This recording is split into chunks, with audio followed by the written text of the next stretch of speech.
If I were to ask you, would you rather take the staircase or the elevator, rather have ice cream or water with ice?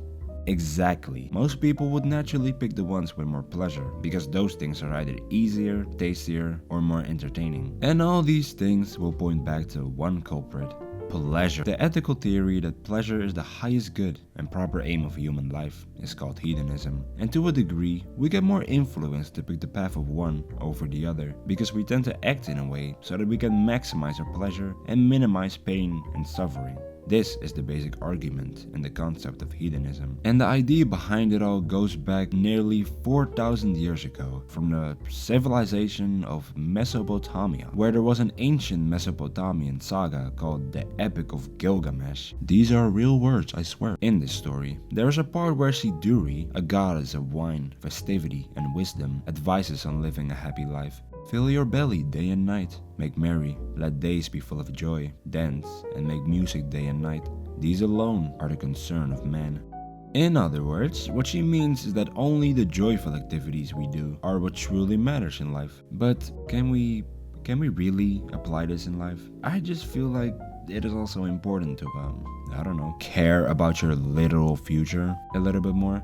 And to do this, sometimes we kind of have to make tough choices and work hard to reach what we want to reach. When you choose to struggle and do hard work, you accept temporary pain and sacrifice temporary pleasures for a better pleasure in the future. You're not playing video games for hours. Instead, you're studying hard or working hard, because that will help you get better results in the future. And so there is an interesting paradox called the hedonic paradox. Imagine that in a class, there will be a girl who is ambitious and striving to succeed in all her grades. So she studies relentlessly, reads and practices daily. And in the same class, there is a carefree guy who prefers to, just relax, hang out and have fun over intense studying. He only puts in enough effort to pass the exams. Finally, the results are announced, and our beloved Kate ranks first on everything. Nice. On the other hand, Randy just passes with an average score, feeling indifferent. What is the conclusion? Well, the girl suffers now to have a better future, having a higher GPA in the end. On the other hand, the guy enjoys his time only to face the result day, and he feels, I guess he feels fine, but he would have been more fine if he had better scores. And so, in simple terms, the more someone would try and chase happiness and pleasure, the less likely it is that they would actually get it. Whereas by chasing a higher goal, one is more likely to get closer to it. Why does this make sense? Yes. And in conclusion, good evening, traveler. You may choose now between a goal to achieve a larger amount of pleasure or the permanent absence of pain. Which one will you choose, I wonder? In any case, I will thank you for watching. Take care.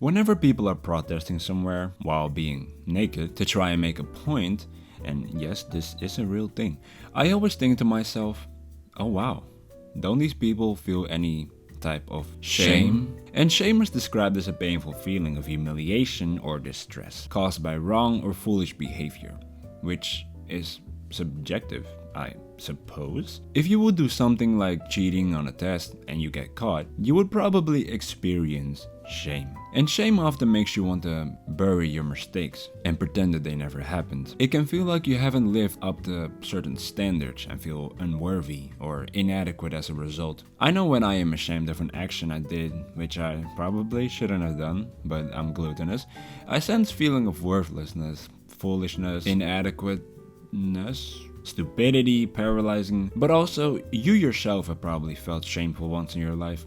You might have tried and asked someone out, but horribly failed. Or you might have missed for an open goal in a match and made your team lose. Or maybe you are 30 plus now, still living with your parents and never had a partner or never felt the touch of a woman. And for some reason, people tend to think that feelings of shame is the same as feelings of guilt.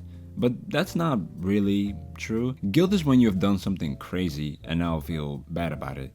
Let's say you cheated on the test, and let's say you got away with it and you even passed. But you kind of feel bad because let's also say that other people who did study failed in the end. Or as it says in the book Facing Shame, which is a book about, made by Merle Fossum and Marilyn Mason. It says, while guilt is a painful feeling of regret and responsibility for one's actions, shame is a painful feeling about oneself as a person.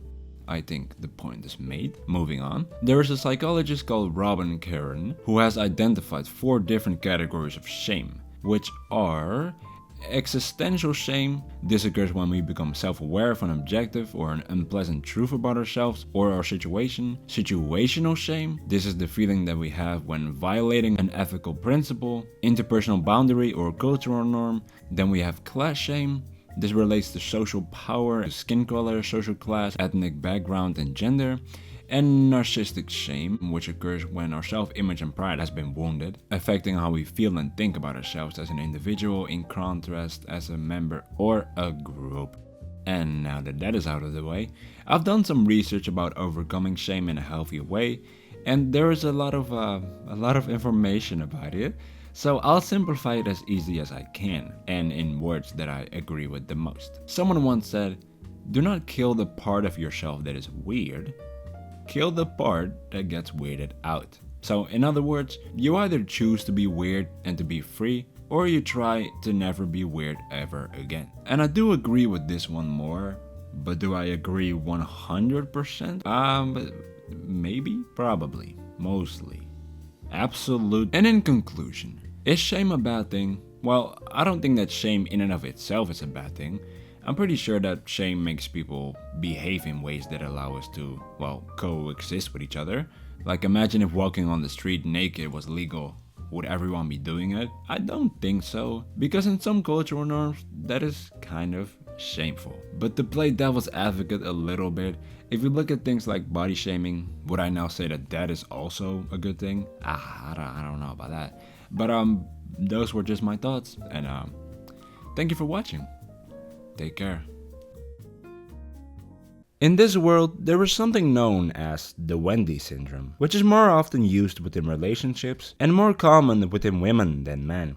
Again, that is not sexist, that just is what it is. And when someone has this syndrome, they find it necessary to constantly tend to the needs of others, often their partner, and take on issues that don't really belong to them. Those with Wendy Syndrome straight up place the needs of others above their own and are willing to sacrifice what they want in order to make others feel good. It's kinda like people pleasing, but in this case, the term is more often used in a dilemma where women tend to act like mothers to their romantic partners, and people pleasing in general is more about, I care a lot whether other people like me or not, therefore I am willing to bend over. And just to make this clear, the Wendy Syndrome goes hand in hand with the Peter Pan Syndrome, which are named after. Yeah. Now, imagine that in a relationship, one person could do whatever they wanted to do, and especially because the other person cleans everything up, solves all the problems, and pays all the bills. Who, in your opinion, deserves the blame for this dynamic of, interestingness? And I'm not pointing fingers, I'm just saying. And so, if Peter Pan represents this guy, who stands for the term immature men, well then this beautiful and well-drawn lady is supposed to represent women who pick up the slack for those men, named Wendy. And this relationship dynamic in real life can be kind of frustrating because people with Wendy Syndrome tend to experience emotional burnout because they're constantly feeling like, you know, like they're giving and not really getting anything in return. But moving on, the root cause of someone with Wendy Syndrome can be found in their upbringing and family history.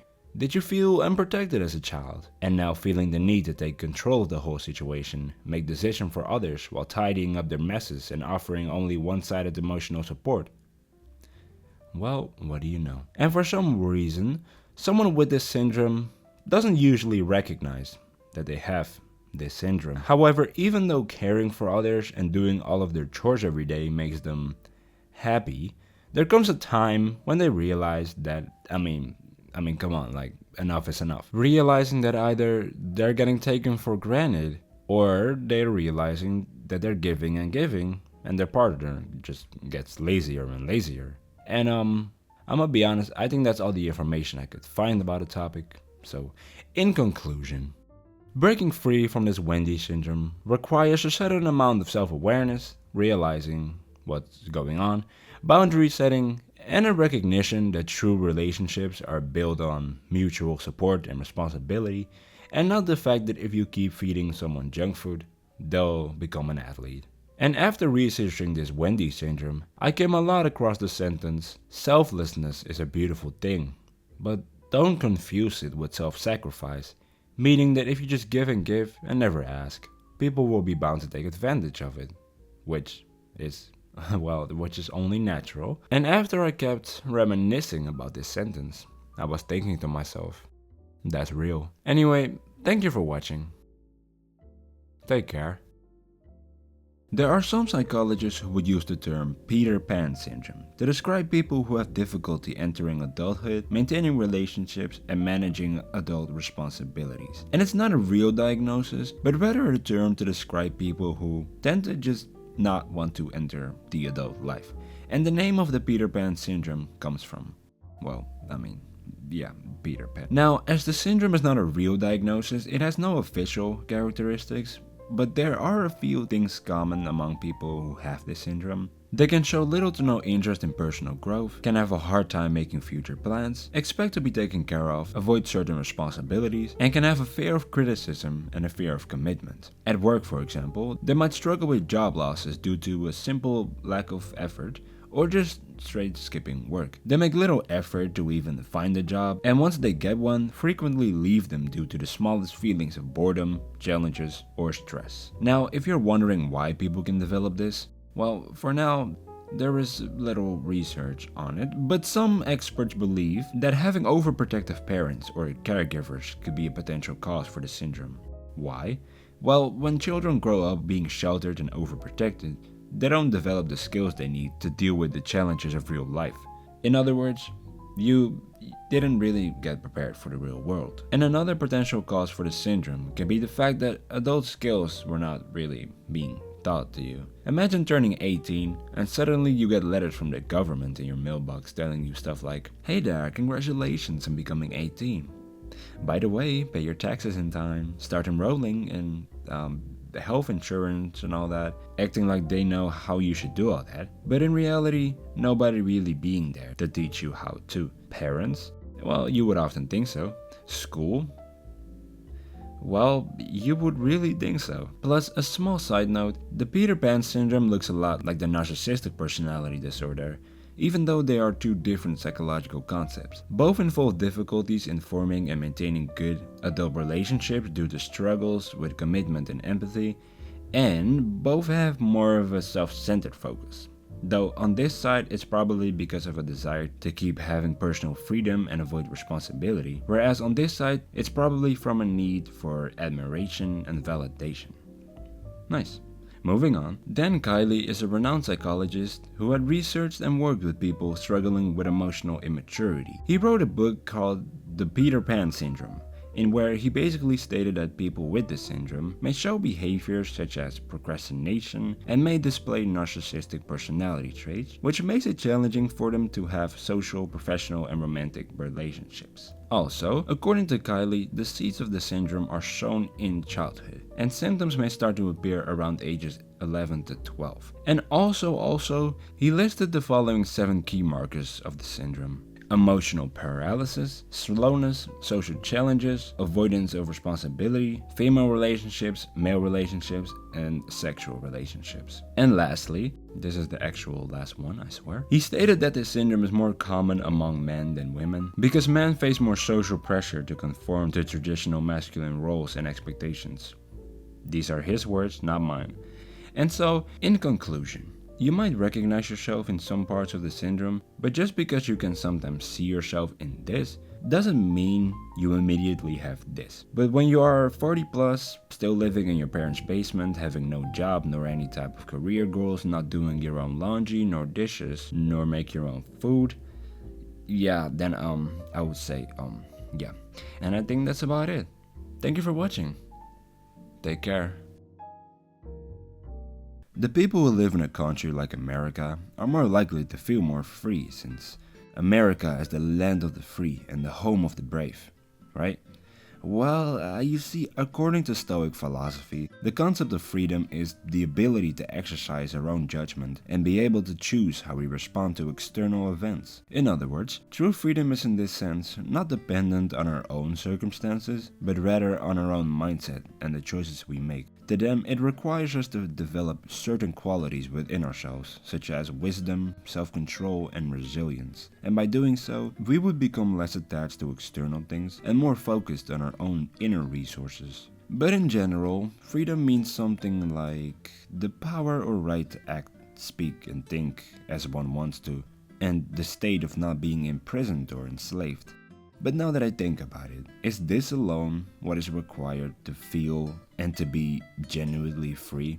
There are people who act, speak, and think however they want to, but still feel that they're somewhat imprisoned. And there are also people who are literally imprisoned, who feel more freedom in their life than a lot of people do who are free. Also, how does one know that they are free? Maybe by freedom of speech or freedom of thought. Yeah, well, someone's choices and thoughts could easily be influenced by a commercial or whatever their environment says. So I guess they're free to be influenced. Anyway, nowadays speaking, what is being spoken of as being free is something in the lines of the more money, the more freedom. You have a regular 9 to 5 job? You slave? Bum. I make 10K a month from crypto, and I feel genuinely free. And honestly, me personally, I almost believed all this until I heard a certain someone say one simple sentence.